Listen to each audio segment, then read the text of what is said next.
Hello বন্ধুরা, আমি Sajjad live আবারও চলে এলাম কিছু বলতে। তোমরা জানো আমি বলেই থাকি, শুনি না। এসএসসি এক্সাম তো হচ্ছে, সবাই জানো। এবং একটা কেন্দ্রের বাইরে কি অবস্থা হচ্ছে আমি আজকেও দেখলাম, খুবই বাজে একটা অবস্থা। যদি একটা কেন্দ্রে 500 পরীক্ষার্থী হয়, তো এখানে দেখা যাচ্ছে হাজারেরও বেশি অভিভাবক, আন্টিদের সমাগম, যেন বাচ্চা কেন্দ্রের ভিতরে পরীক্ষা দিয়ে ঢুকেছে। তারা এসএসসি পরীক্ষার্থীকে বাচ্চাই ভাবে, আর কিছু কিছু আছেও বাচ্চাই মতনই ব্যবহার।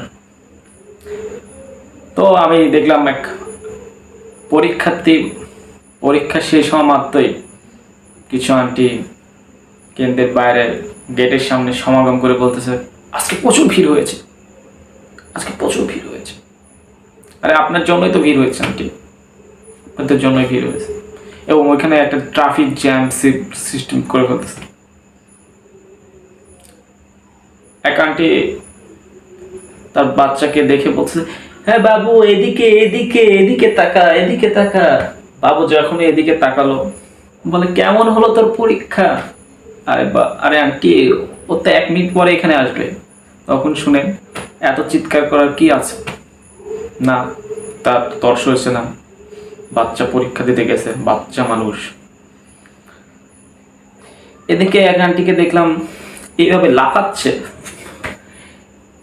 সাকিব এদিকে, সাকিব এদিকে। সাকিব এদিকে আসলো, তারপর গেল।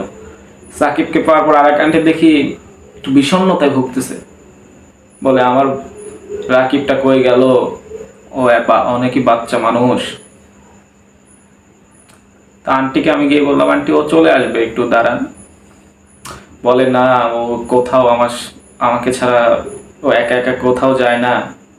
হ্যাঁ, ও আসলে একা একা কোথাও যায় না। একা একা কখনো যায় না রাকিব, আমি দেখেছি। শুধু কক্সবাজারে যায় মেয়ে বান্ধবীর সাথে, দুজনে মিলে।